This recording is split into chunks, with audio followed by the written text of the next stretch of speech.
What is the stupidest thing you've done just to show you could do it? My partner was a heavy smoker. And at the time, I'd never touched a cigarette. I would simply and sometimes not so subtly, but always lovingly urge her to quit. She told me I had no idea how hard it was. I decided to take up smoking for about a month and then quit just to show her I could do it. That was 10 years ago. I'm on a pack a day. She no longer smokes. A buddy bet I couldn't finish the spiciest chicken sandwich at this joint known for insanely spicy chicken in under 30 minutes. I knew I f'd up when they gave me gloves to eat the sandwich so the sauce couldn't touch my skin and made me sign a waiver. Won the bet. But really I lost in the end. Edit. Wow, this blew TF up. Thanks for the gold. For anyone who wanted to know. This was at Howlin' Rays in LA. The Howlin' Hot lived up to its name. Cliff diving. Saw old man do a front flip off a 40-foot cliff. I said if he can do it, so can I. I did the flip alright. Followed by a belly flop that Zeus could hear. Knocked the air out of me. But luckily people were floating nearby to save my dumbass. In 2001, my sister got me a Sony phone. A tiny little thing with a flip down front. She worked in a phone shop and got discount. On the box, it said the phone was waterproof and there were tiny rubber seals in places. I believed them. At the pub where I worked, this aspect came up in conversation. Some guy said the phone couldn't be waterproof, and that showerproof was probably more accurate. Remembering the box, I argued the point. Full stop. Full stop. And dropped my phone into a pint of beer in an effort to prove it. I was wrong. Brutal but well earned life lesson. In grade school, maybe age 11 or 12, I had these cheap jeans. I figured out that I could flex my belly and pop the button open. Found this funny and guy friends in class got a laugh too. One of them turns to a girl. Hey girl, check out what OP can do. I flexed my belly and let out a huge fart while the button popped open. She turned away. My buddy laughed. And I never did this trick again. Yeah. Something similar happened to me after a final in 8th grade. Me, my buddy and a girl across from us were done our tests, so we were doing dumb shit to pass the time.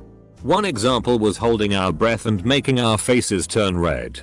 In a dead silent classroom I let out a high-pitched fart and I swear to God my soul left my body. It wasn't low and fast so you could pass it off as a chair. No sir. Everyone knew I just ripped ass. Go to love it.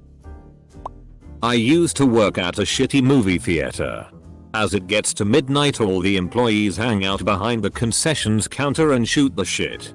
Eat the popcorn before we have to throw it out. Etc. One of them dared someone to do a butter shot. But like, the liquid butter for popcorn is way closer to straight oil. So an oil shot. I'm always a SLT for attention, so I said pass it to me and I downed it without letting myself think about the consequences. It tasted like liquid plastic and I hated it, but everyone was howling and incredulous and I felt cool for a whole minute. Shat my brains out the next morning. Worth it. Edit. Spelling. Edit 2. I wake up to an award. My first. What a thing to see on my day off. Thanks you awesome losers. I'd like to thank my impulsive nature and God and also Jesus and. Edit 3. GOLD. Question mark. Won a donut eating contest. In 10 minutes I ate about 17 donuts.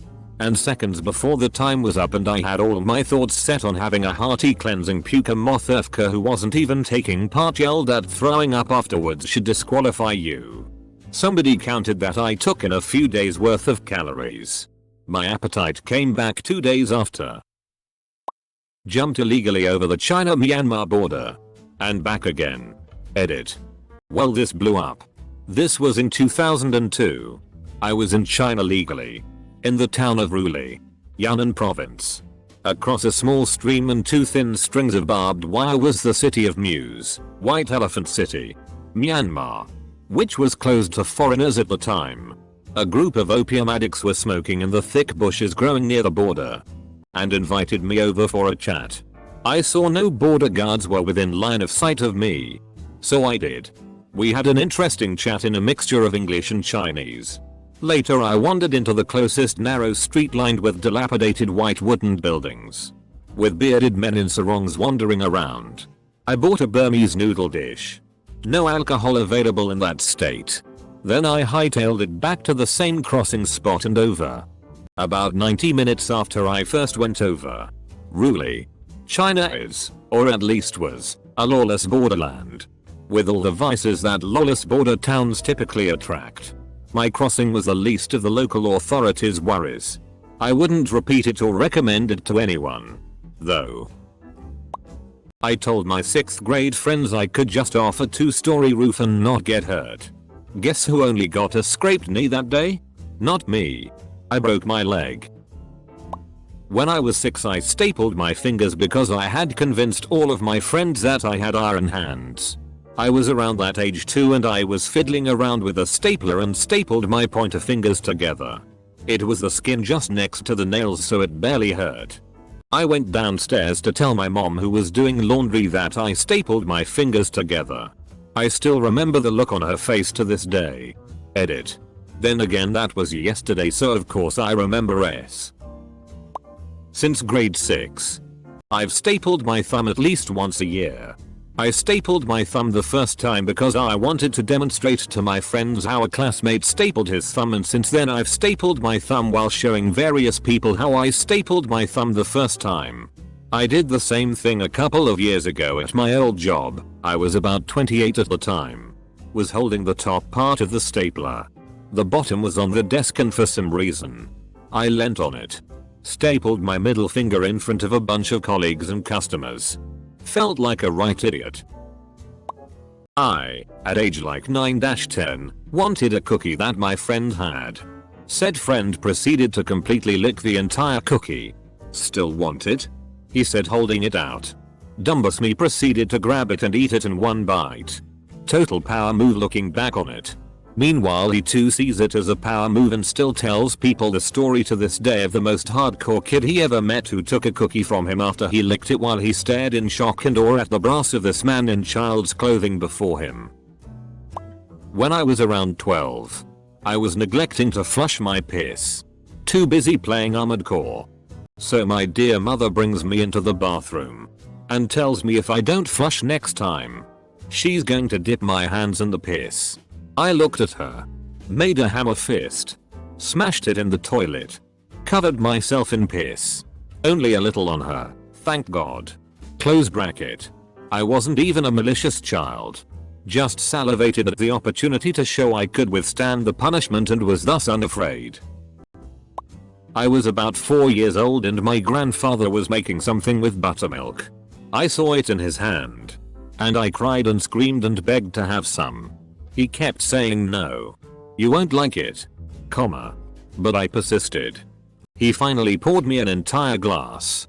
I took one swig and I'm sure he could see the disgust on my face. Because he looked like he had one.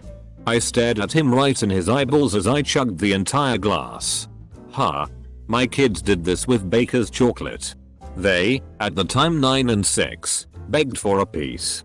They are it and I could see the disgust in their faces. But they had to be all alpha and be it's good. And then had another piece. Morons. I had eating chocolate in the pantry. Played that stupid F-King 5-finger fillet game with a compass back when I was in school. As I got more confidence I obviously got faster and inevitably the point went right into the side of my fingertip. F-King idiot.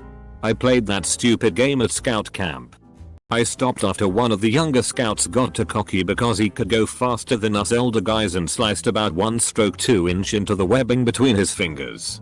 I can still see the blood. I stabbed my leg with a pencil in elementary school. I told people I couldn't really feel much pain, which, at the time, was true.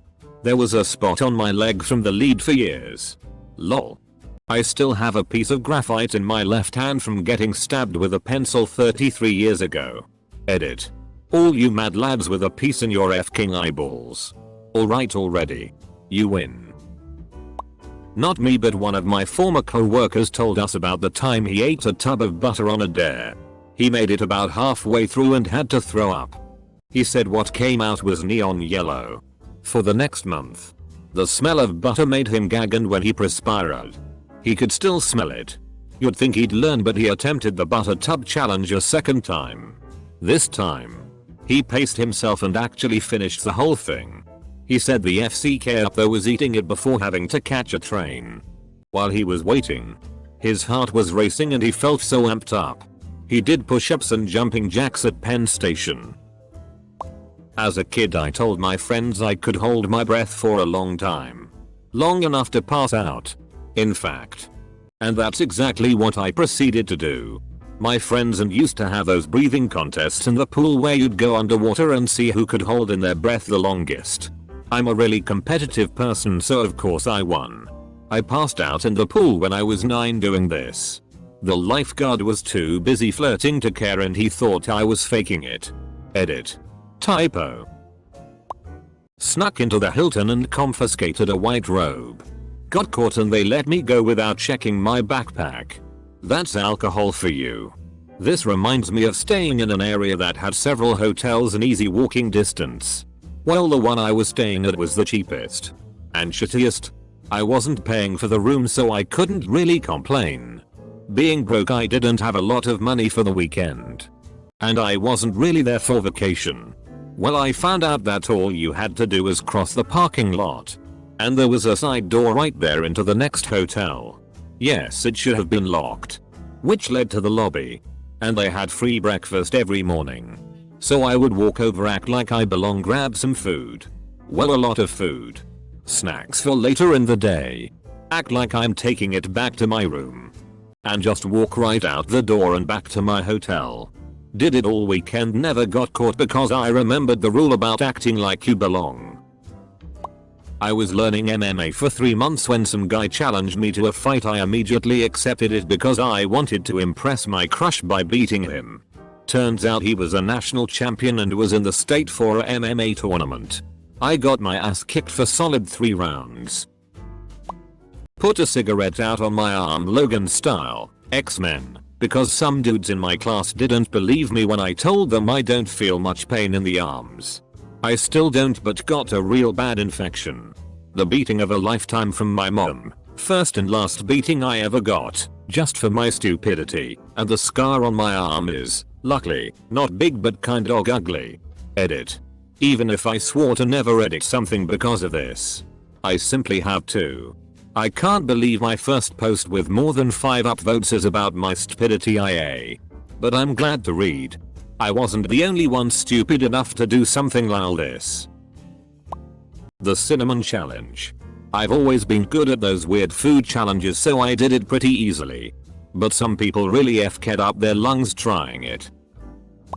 There comes a point in every drunk man's life where he finds himself standing on the edge of a precipice, apartment building roof, staring into the distance at glory, a f-king tree, separated from him by a challenge, or 3-story fall. The weak man will shrug his shoulders, slink back to safety, and carry on with his night as if he never glimpsed what could have been.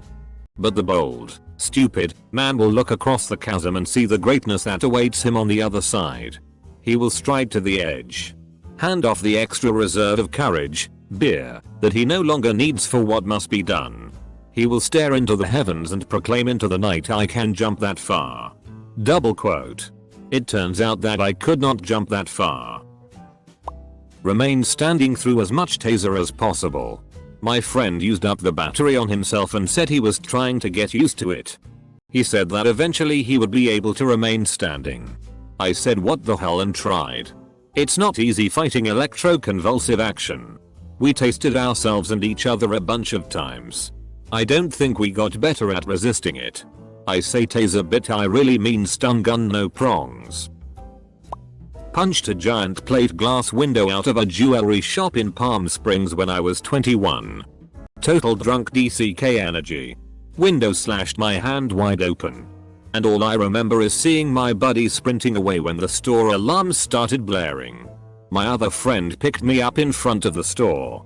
Blood was literally spraying out of my hand all over his back seat. And he got me to hospital and into ICU. When emergency room doctor pulled out 6-inch needle, I passed out cold. Woke up about 12 hours later with a throbbing headache. Bandages up hand. Finals started the next week and I couldn't write with my left hand, so had to use my right. Also took me a good year to get my dexterity back to play guitar. Total asshole move on my part. Drank a ridiculous amount of alcohol for my body weight to show off to a date. She had to drive herself back to her town, with my FWB that joined us for the night in the passenger seat. And me dying in the back of my own vehicle from a rotten case of alcohol poisoning. Never. Fucking. Again. Not surprised she wasn't into me after that. Hell. I wouldn't be into me after that. I downed half a fifth of Jaeger in one go because everyone said I could not do it. Ended up falling in a river outside my apartment having a smoke midwinter in Michigan. Washed down about a quarter mile before I could grab onto something to get out. Made my way back home. Nobody had any idea until I walked in soaking wet in frozen clothes. It was about that time I passed the F out on the floor. Looking back, they probably should have taken me to hospital. Lol. I can do a standing backflip. The best time to prove this isn't when you're 7 drinks deep wearing a short bridesmaid's dress and underwear made for speed not comfort. Yep, bride's grandma got to see my ass but I landed it perfectly. I intentionally got addicted to cigarettes in college to prove my roommate I could quit. Worked my way up to about a half pack a day in a little over a month and then quit cold turkey to win a case of beer. Not me, but my dad's friend. They were all sitting around being dumb drunk rednecks. And one of them was like, I betcha I can get this entire beer can down in one of them their Coke bottles. Then proceeded to do it by shredding the can by hand. Cutting his fingers to tea in the process. But damn it. He got it all in there. Piece by stupid piece. I can touch the tip of my nose with my tongue. I know that's not stupid unless you do it in front of your crush and you think you'll be showing off by going a step further and slightly inserting your tongue in one of your nostrils. I can do that. Yeah, I could see the disgust on her face. In college, the choir I worked for sent out an invitation for a sweats only party. This was clearly intended to mean comfy casual dress. But a rumor got started that it meant you were only supposed to wear sweatpants. No shirt. The leader of the club issued a clarification. But since we were all college students, she also found it funny to say you absolutely can wear shirts to the party. But you don't have to. Double quote. I joked to another friend that, if it was optional, I was definitely coming topless. A freshman boy overheard and interrupted to tell us, no. You're not allowed to do that. Girls can't walk around with no shirts on. In a tone that strongly suggested he felt our mortal souls should be forfeit if we tried. Mind you, he wasn't in any kind of leadership position. And we were both seniors who belonged to the executive board of this organization. So he was trying to boss us around just because. It's a man's world. The two of us went topless to the party. In a Massachusetts winter. Pretty much froze our nips off. But we put him in his place. Drank a block of molten butter out of a funnel you normally use for beer. It goes down surprisingly easy, but I was sick for the rest of the day. At least I got a beer and a new block of butter as compensation. Tried to keep up with stoners. Went to visit my cousins who were massive stoners for the day. We arrived. I tried to keep up with them and then passed out on the couch for the rest of the visit. Both times were to impress a lady. First one was I picked up a 2-3 foot long gopher snake. I successfully grabbed it, but it also bit the FCK out of me. The second one, I still get anxiety sometimes when I think about it. But I was drunk as FCK and with a girl I really liked, and for some reason the subject of climbing this parking garage came up and I felt the need to show everyone that we were with that you could indeed climb the building from a single pipe on the side. I then without warning immediately began my ascent and was already a floor up before my friends could stop me. I then proceeded to climb all 5 stories using the wall and the pipe. Topped out to all the people we were with freaking out, and then my best friend slapped the shit out of me. Good times. But that could have been bad. I majored in both English and philosophy. My father is a programmer. Both my brothers are programmers. I chose these focuses despite all practical advice. And only because I resented programming and computer related careers. My life is pretty dope now. But it could have been dope sooner and more deeply had I thought less about doing it my way and more about what kind of career and lifestyle I want. When I was really young, like 7-9, I had an even younger cousin who I lived with and really looked up to me. Whenever we would go out to eat, at the end of the meal, I would take whatever leftovers were still on the table that would mix well into a liquid, plus any and all condiment seasonings that were on the table, and mix them into this vile, chunky flurry of an unspeakable smell and texture. On more than one occasion she drank these concoctions to show me how much of a badass she was. It was pretty badass. I never drank that shit. When I was in junior school we all had to play this game called Times Tables Rockstars. Just your average educational flash game. My friend said he'd give me $10 if I had 10,000 coins by the end of the week. I stayed up every single night.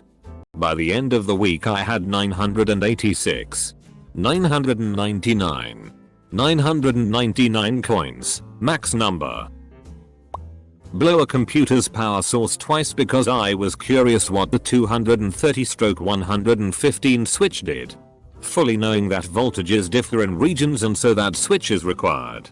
Twice because the second time I had forgotten what it did before and remembered really fast when I heard a bang and some smoke came out of the computer. Again. I'm a small 5 feet 3 inches woman. I was weightlifting at my campus gym one day and my goal at the time was to finally break 200 pounds in my squat. I was squatting 185 and was taking a small break in between sets. Then some scrawny man comes over and condescending says he'll help me take all that weight off if I want to use the squat rack. Guess he assumed I couldn't possibly lift that much and someone just left their weight on and left. My coach taught me that if you can still talk during a workout then you obviously aren't working hard enough. So I said nothing. But I put another 10 pounds on each side of the bench and proceeded to do another set. So I finally hit my goal and was squatting 205 pounds. He looked very uncomfortable and walked away. Didn't talk to me for the rest of my workout. I told my siblings after and my sisters congratulated me, but one of my brothers said I was stupid and could have hurt myself just to one-up some guy at the gym. Worth it.